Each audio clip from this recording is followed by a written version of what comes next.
Wow, nice surface board. My jig boards have got lots of little nails and things in them, and it is covered all over the place.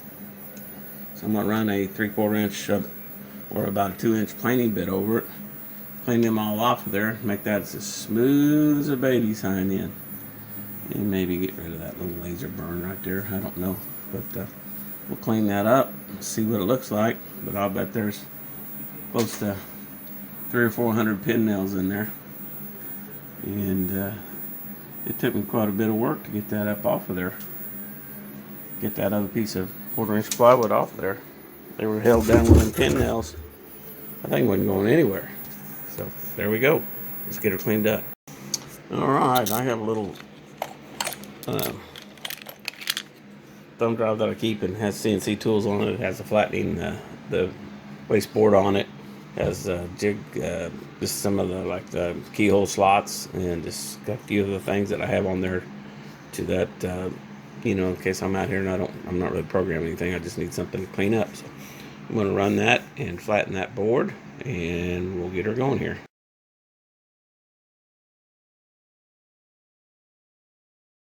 All right, I had some walnut on top.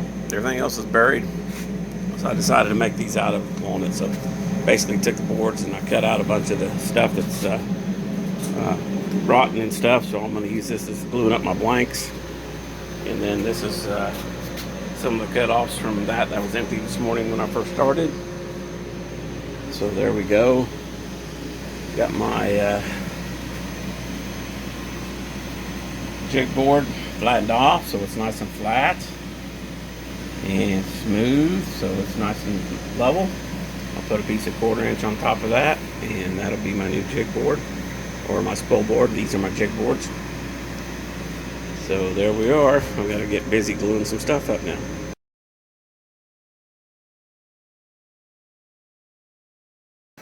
Alright, I went ahead and made me a clamping jig.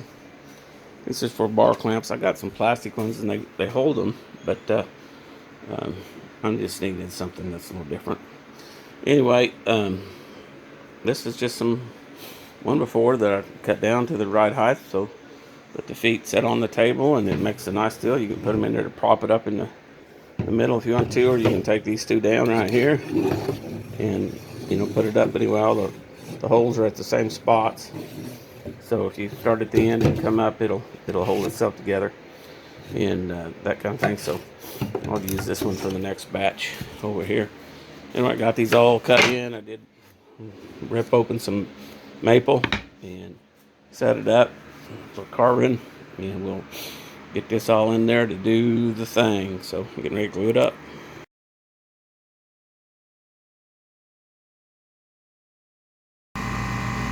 Alright, I made up enough boards to do a couple bowls, and hopefully that'll do the trick. And I've cut in a little maple and a little walnut and resawed them, got the really bad spots out of it, and then glued it up, joined it straight, and she's good shape there for sure. So anyway, these little bar clamp jigs, I just made them 2 feet long, where it sits on my table, my portable table, so it ain't sticking off. And my pipe clamp sitting there, that's a 1 inch, just a 1 inch hole. And then this dimension is the height of where my bar clamp sets with the feet on the table. So anyway, so that works out good, and it does a pretty good job. It didn't, none of it really fell over, and so that was good. And there you go. So we're going to get into carving some of these maybe a little bit later on this afternoon.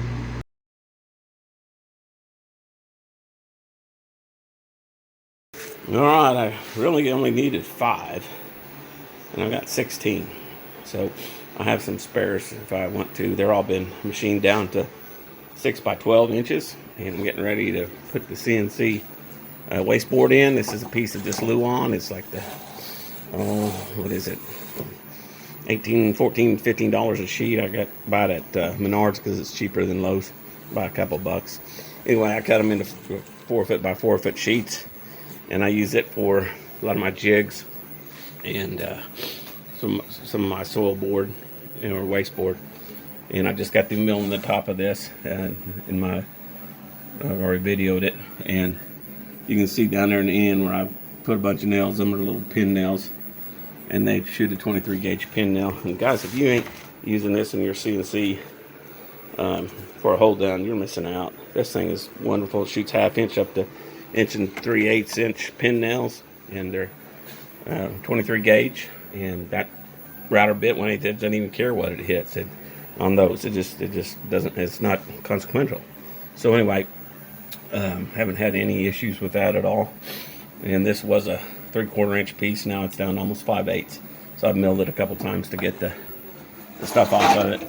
And there you can see where even the best intentions, sometimes I'll cut through my 1/4 inch spoil board. But at least this ain't a one of them fancy hold down tables that you've spent 3 days milling down with all the little T-tracks in it. So I like the Shark because they don't let you get the blade down into this unless you had like a 3-inch blade. Then you could probably cut this, but for the biggest part, you know, I've got 2 of these up to get me up off of this table. And of course I've got nylon bolts that hold this thing down. But anyway, and this is glued with hide glue or regular Titebond glue. I used contact cement and it popped. So use hide glue and put some weight on it, let it clamp overnight. And that's a perfectly flat table. I'm telling you now, that baby is flat as can be, and it does not move. So that took care of a lot of my V-carve issues with text and thing, and now I can make a huge 24 by 24 V-carve, and they're all perfect. So that's good. Anyway, I'm going to tack this down with that 23 gauge pin nailer, and then I'll put a jig board on there for these Ranger coin boxes that I'm making, and we'll get onto that right now. All right, shot a bunch of pin nails around it, and about every 6 inches around the perimeter, and I'll be putting some jig, keepers in there so it'll hold down the center, but that keeps it from shifting. And I use toggles, little 1/4 inch toggles in wedges, and those things all help me to get things down. So let me go ahead and put my jig board in there and get it configured for cutting out.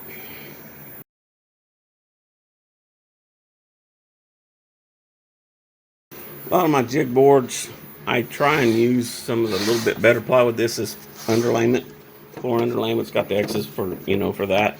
I'll generally use the other side and put it up, but I get it by 4x8 sheets and I cut it up, and this is what I make my jig boards out of.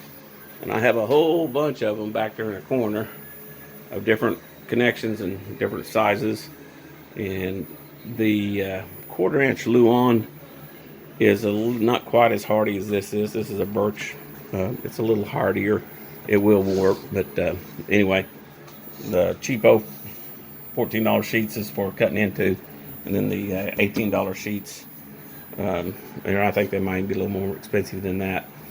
But anyway, Menards is a better price on that as well. So that's when I'm getting ready to lay it down, turn it over, and we'll cut our jig board out of that.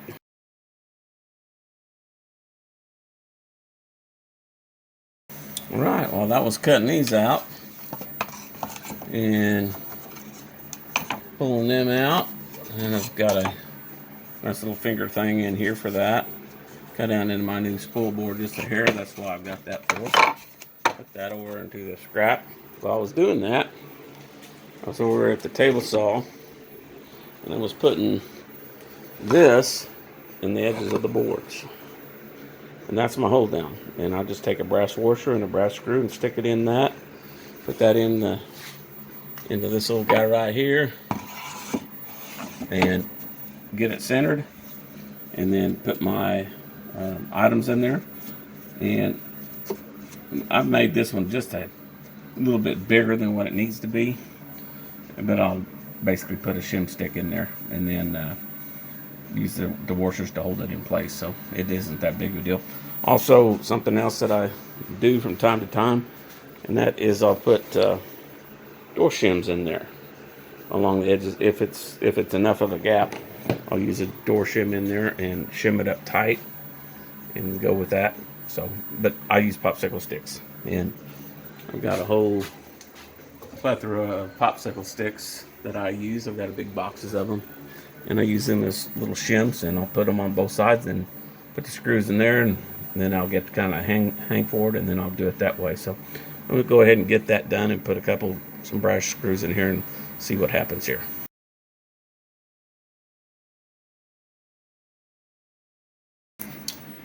Okay, the double popsicle sticks, they're a bigger paddle. They're just a little bit different thickness than just the regular popsicle sticks. And so that's got it shimmed tight, and then this centers it, and it's maybe a 1/16 of an inch of play.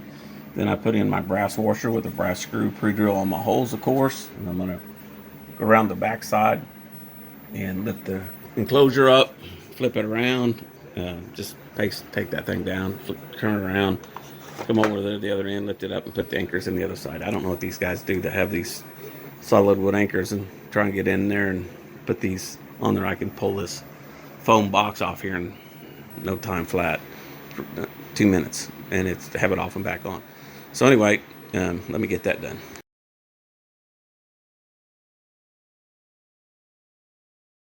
All right, I've got those anchored in. They're in there. They're not going to go anywhere. They're locked in there with the plywood, the shims on both sides, and the hold down's there. And there's nothing up above there for the bit to hit. The top of the material's up here, and we should be good to go. While I'm back here, I'm going to clean up a little bit with the shop vac hose, and yeah, I'll clean it up a little bit and get her going. All right, I'm going to run my number 1 pocket, which is the bottom hole, and it's running a 3/4 inch end mill. I've got that right there at the top of that with the name on it running. Got it checked up, zeroed out. I did run a dry run with like a 1/4 inch bit just to over the top of it, about an inch higher than what it would cut, just to make sure everything was looking like it was going to run. So it does. So let's get her to going. And here we go.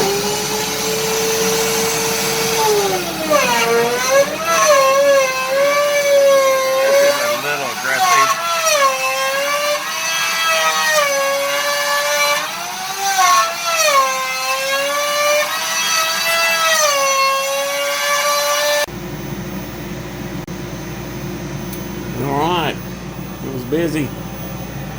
Chucking away, pulling dust, chips away. So that part of it's done. We'll chuck up another one and see what she looks like.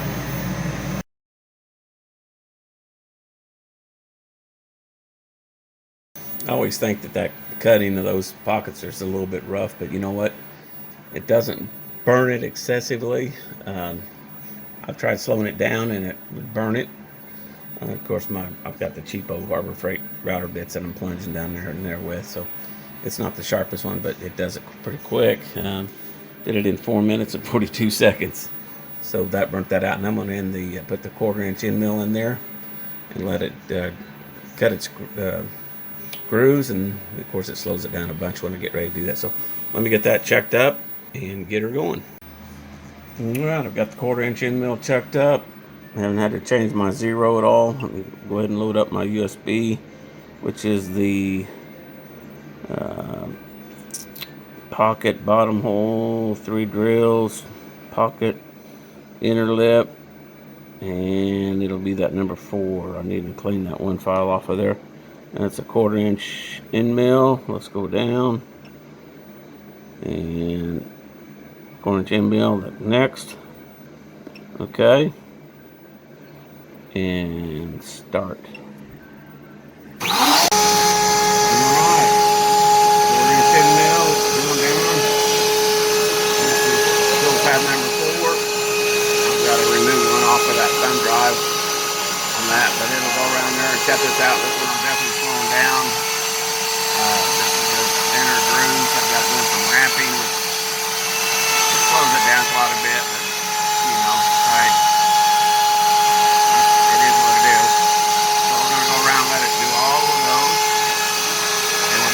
Time, and before I was just doing one at a time, doing bit changes.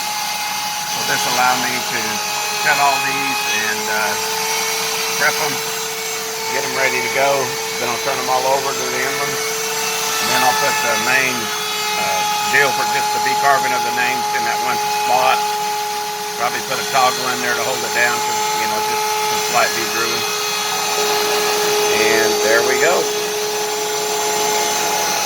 So going to town, and there we go.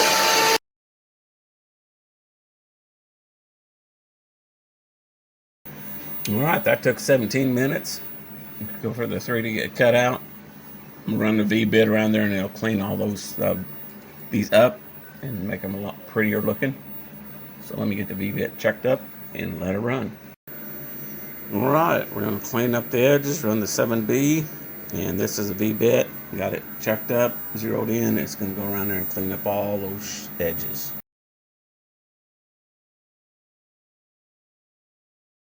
All right, that cleaned up of the V-bit, 60. Cleaned up all the edges. It took right at about 16 minutes to do that. And now we're going to do the cutout pass on it, and there we go. All right, those are my 3 pieces that came out just fine. I did have one slight boo-boo, and this one here, my tabs didn't hold in there, and I think it was my own fault. This had a nail sticking up in it, so it was at a slight angle. So this one's probably a little bit deeper cut than the rest of them. And anyway, so there you go. That's kind of how that works. And then that's pretty cool. But anyway, that basically will fit right on top of that.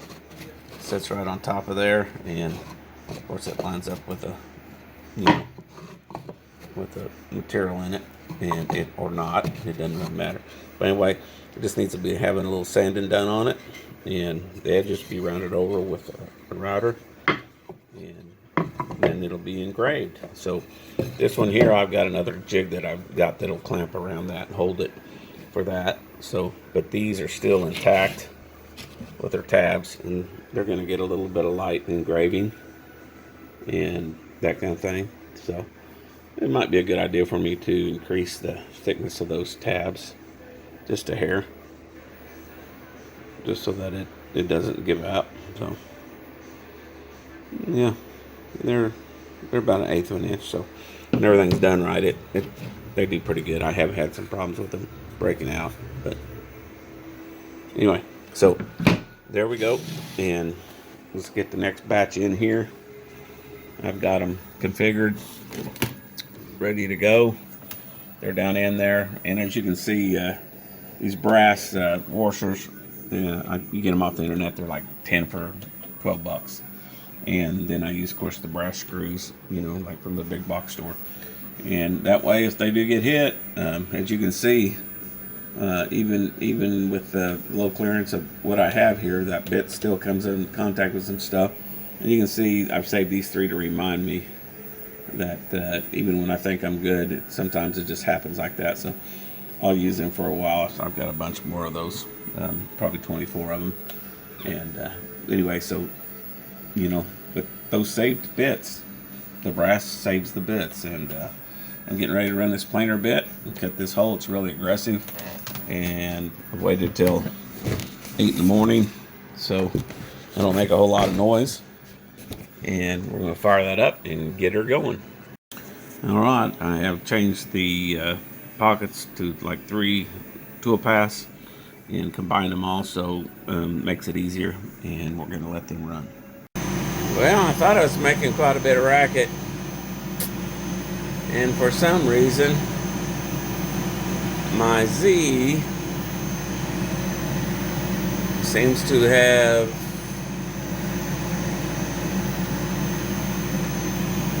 changed a little bit. So very interesting in my Z setup. And you can see 3 boards are pretty well ruined in here. So I need to slow that thing down.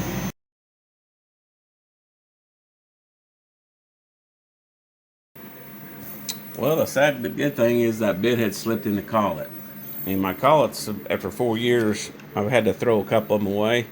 And I probably need to go buy some more. When I bought them, they were only $5 a piece. And I think now they're up to $20 a piece. So this was due to a bit slipping in the collet. And that's what happened to me. So after changing my speeds down, I should be better anyway. It was a little bit rough, and I wanted to increase the size of the tab. So it's all zeroed in. We're ready to let this roll and see what happens. Okay, we're going to open up that file that we're working on, and I just got to wiping out 3 of those pieces of material. And basically it's just my tool path that I'm going to need to go into and change. And here's these right here. I'm just going to have to change my speed. And we're going to select this thing here.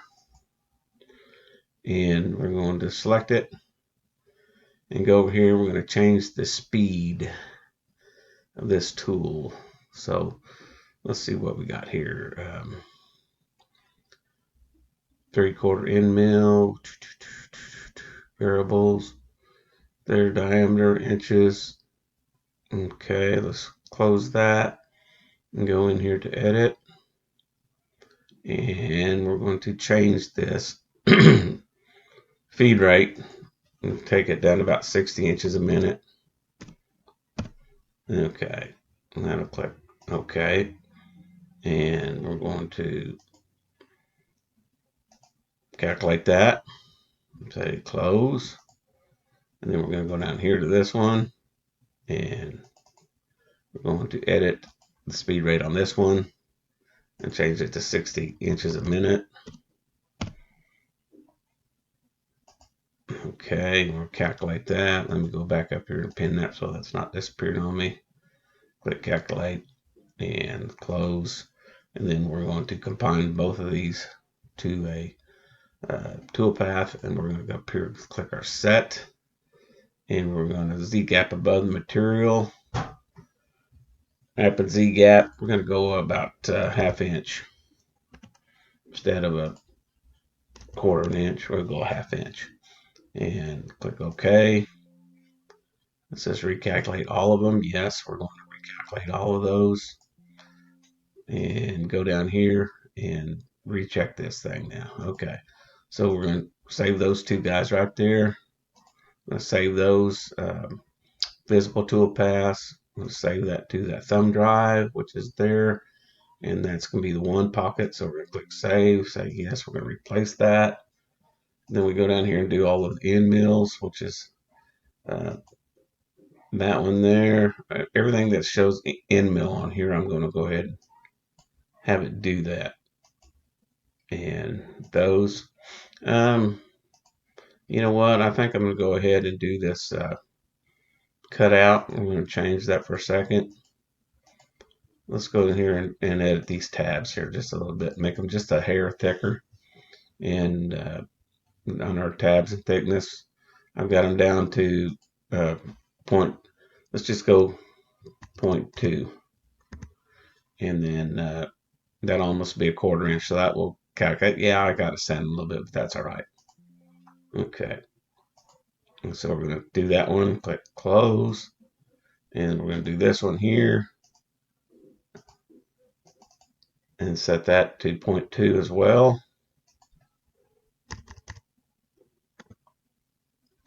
Calculate. Okay, and all I'm doing is tweaking these and getting them to be better than what they were. So let's go ahead and save our file save, and file save as, just to double check where I'm putting it, and that's where I want it to go. Say yes, we're saving that. Okay, let's go back here and recompile these end mills. So we'll do that one, anything with an end mill, and that's an end mill. So we're going to take these 5 tool paths and save them to a visual tool path to 1 foot. We'll save it, and that will go to that one right there, and click save. It's going to override it, say yes, and then we'll go down here and do the V bit, turn them all off, and go down here to the V bit where we clean up the 60 degree. So we'll do this one here and then this one here, and save that tool path, and it'll go to 7B. So we'll click save. It's going to overwrite that, say yes, and we're good to go. File save, and there we go. And now these all should be cutting slower, the tab should be thicker, and that kind of thing. So we're going to click file save and exit that. Then I'm going to go down here to the thumb drive, And here it is here. I'm going to copy that and then save it up here on my desktop underneath my shark. And it's called Ranger Coins, Ranger Flint Round, and we'll just paste it in here. All right. There we go. And we'll paste it in there as well, just so that it gets all that done. Okay. All right. So let's go back out and cut this thing. All right. 1, 2, 3, 4, 5, 6, 7, 8, 9, 10, 11, 12. All right. Got 12 of them made. That worked out pretty good. Now only minus 3 of them, and then one I didn't do it. And right now I'm getting ready to carve in the emblem. So we'll carve that in and see what we get out of it. I may not have enough room in there. There may not be quite thick enough. It might have to come up on that elevation just a little bit. We'll see.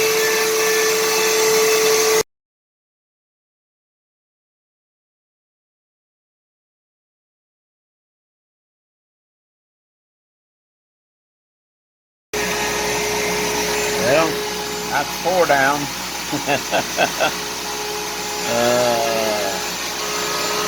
Anyway, blood makes extra. Alright, here we go. First thing we'll do is come out here and cut this out on the bandsaw. Got a small blade. And we'll just cut that around, go through the nubs and get them down. So let's get that done. Okay. Put back in this burn pile. And there's my 2 pieces. I need to go over to the sander and sand them up. And put them on the old belt sander. Do the dust collector over here, hose to it, and get them fired up.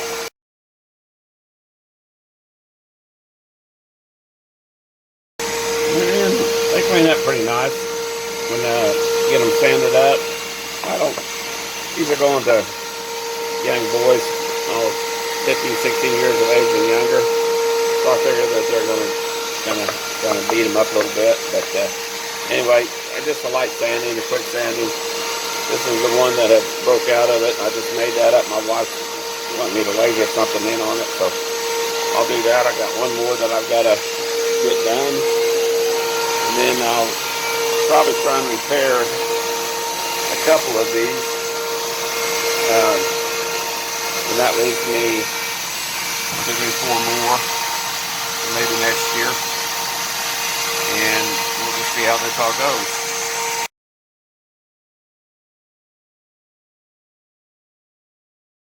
Alright, the towel goes with the fender washers and screw. And then the popsicle sticks locks this in good and tight. So I've got 3 on there, and the other side's got popsicle sticks, and so it's locked in tight.